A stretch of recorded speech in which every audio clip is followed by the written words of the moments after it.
સૌને જય શ્રી કૃષ્ણ। આપણે બધાય જીવનનો નિર્વાહ કરવા માટે ધન અર્જિત કરીએ છીએ। કોઈને કોઈ અલગ અલગ વ્યવસાય હોય આપણો, પરંતુ આપણો ઉદ્દેશ્ય ધન અર્જિત કરવાનો હોય। શા માટે? તો કે પરિવાર ગુજરાન ચલાવી શકે, આપણો પરિવાર એની જરૂરિયાતોને પૂરી કરી શકે અને આપણા પરિવારની સાથે સુખ અને શાંતિપૂર્વક જીવનને વ્યતીત કરી શકીએ। એ માટેની મૂળ જરૂરિયાત ધન અર્જિત કરવાની હોય છે। વ્યવસાયો સમાજમાં ઘણા બધા છે। અભ્યાસ કરતી વેળાએ ઘણા બધા ઓપ્શન આપણી પાસે હોય, એ જ મુજબ વ્યવસાય કરવામાં પણ આપણી પાસે ઘણી બધી પ્રકારના ઓપ્શન હોય છે। યોગ્ય લાગે એવું ઓપ્શન બાળકો સિલેક્ટ કરે, ઘણી વખત વડીલો સિલેક્ટ કરે અને ઘણી વખત એની સંગ જે હોય એ જે લોકો સાથે ઉઠબેઠ કરે છે એ ઉઠબેઠ નક્કી કરે છે કે આ છોકરો કયો વ્યવસાય કરશે, કઈ રીતે ધન કમાશે, એ ધનનું શું કરશે, એ ઘણી વખત એની સંગ નક્કી કરે, સંગત નક્કી કરે, પરિવાર નક્કી કરે, મિત્રો નક્કી કરે, એ પોતે નક્કી કરે, એના શિક્ષકો નક્કી કરે, ક્યારેક એના કોઈ એવા રિલેટિવ હોય એ પણ નક્કી કરે। છેલ્લો નિર્ણય એનો પોતાનો હોય, પરંતુ એમાં મત બીજા કોઈના હોય છે।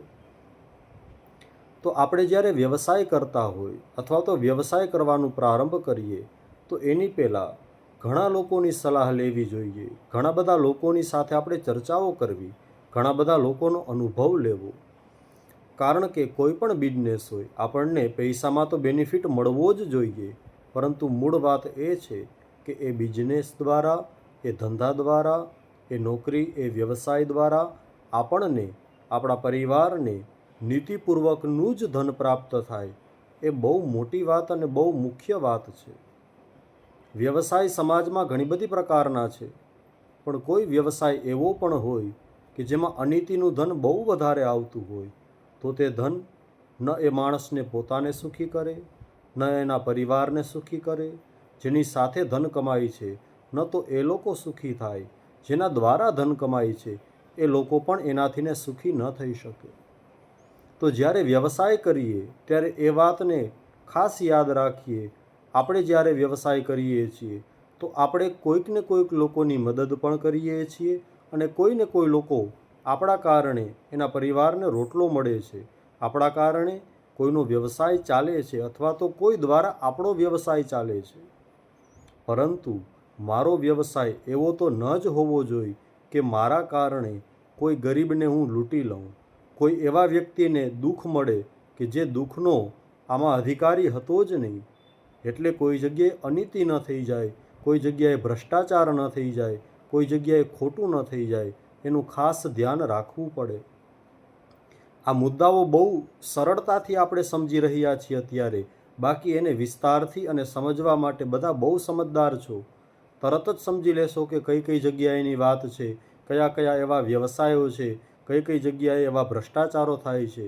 ભ્રષ્ટાચારો સમાજમાં ઘણી જગ્યાએ થતા હોય, ખોટું અનેક વ્યવસાયોમાં થતું હોય, પરંતુ યાદ એ રાખવાનું છે, હું જે વ્યવસાય કરું, હું જે માર્ગથીને ધન અર્જિત કરું, તેમાં ક્યાંય ખોટું ન થાય। કારણ કે હું કોઈ ગરીબને દુઃખી કરીને જો સુખી થવા જઈશ તો અવશ્ય હું સુખી થઈશ જ નહીં। કારણ કે સંસારનો નિયમ છે, તમે કોઈને દુઃખી કરીને સુખી થઈ જ ન શકો। હા, તમે કોઈકને સુખી કરવાનો પ્રયાસ કરો તો કદાચ કાંઈક પ્રકારે ભગવાન તમને સુખ આપે જ। આપણે કોઈનું સારું ન કરી શકીએ તો કાંઈ વાંધો નહીં, પણ મારા કારણે કોઈનું ખરાબ ન થાય, કોઈનું ખોટું ન થાય, કોઈને પોતાનો અધિકાર છીનવાઈ ન જાય, એનું ખાસ ધ્યાન રાખીએ। ધન કેવા માર્ગથી આવ્યું છે એ આવે ત્યારે ખબર નથી પડતી, એ જ્યારે વપરાય ત્યારે ખબર પડે છે એ ધન છે એ ધન છે કે માત્ર પૈસા છે। જો સારા માર્ગથી આવે છે, સાચી રીતે આવે છે, તો તે કાગળના પૈસા ધન કહેવાય, આપણે એની પૂજા કરીએ। કારણ કે એમાંથી 500 રૂપિયા પણ ખોટી જગ્યાએ જાય તો આપણને ઝાટકો લાગે, આપણાથી સહન ન થાય, આપણને થોડું દુઃખ થાય કે મેં કેટલી મહેનતથી ને પૈસા કમાણા હતા, પણ જો ખોટા માર્ગેથી આવ્યા હોય તો 500 વાળા 1000 વયા જાય તો એ બહુ ઝાઝો ફરક ન પડે। એટલા માટે જ ધન જ્યારે ખર્ચ થાય છે ત્યારે જ એની સાચી માહિતી મળે છે, એ ધન સારા માર્ગેથી આવ્યું છે કે પછી ખોટા માર્ગેથી આવ્યું છે? સાચી રીતે એ ધન હું કમાણો છું કે માત્ર ખોટી જગ્યાએ પૈસાદાર બનવા માટે મેં એ પૈસો કમાણો છે?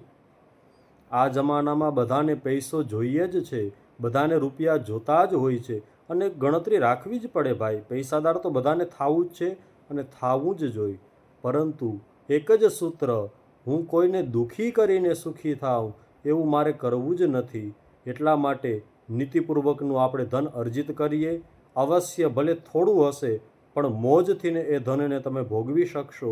નહીંતર ખાડો ખોદે તે પડે. એવી જ રીતે ખોટા માર્ગેથી આવેલું ધન ક્યારેય કોઈને સુખી કરતું નથી અને ક્યારેય સુખી કરી શક્યું નથી. અનેક પ્રમાણો આપણા શાસ્ત્રોમાં છે. દુર્યોધને ખૂબ પ્રયાસો કર્યા. હસ્તિનાપુર છે એ એનું હતું, પરંતુ ઇન્દ્રપ્રસ્થ જે હસ્તિનાપુરનો જ ભાગ છે એ તેનું ન હતું. છતાંય ભાઈ પાસેથી પડાવી લેવાનું ષડયંત્ર કર્યું. એનું ન હતું એટલે ભોગવી જ ન શક્યો. વેલો મરી ગયો પણ ભોગવી ન શક્યો. એટલા માટે આપણું નથી એ આપણું ક્યારેય થઈ ન શકે અને આપણું છે એ આપણે આરામથી ભોગવી શકશું. માટે નીતિપૂર્વકનો હું મારો વ્યવસાય કરીશ એવું આપણે સમજવાનું છે. જો હું સમજી જાઉં તો બીજા પણ સમજશે. મારી સંગતમાં આવે, મારા પરિવારમાં રહીએ, મારા મિત્રો હોય, એ કાંઈક 1% તો શીખશે.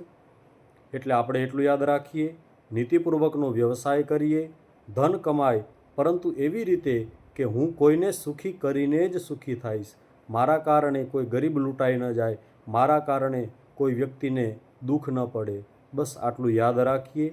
ભગવાન લક્ષ્મીનારાયણ સૌને સુખી કરે. જય શ્રી કૃષ્ણ.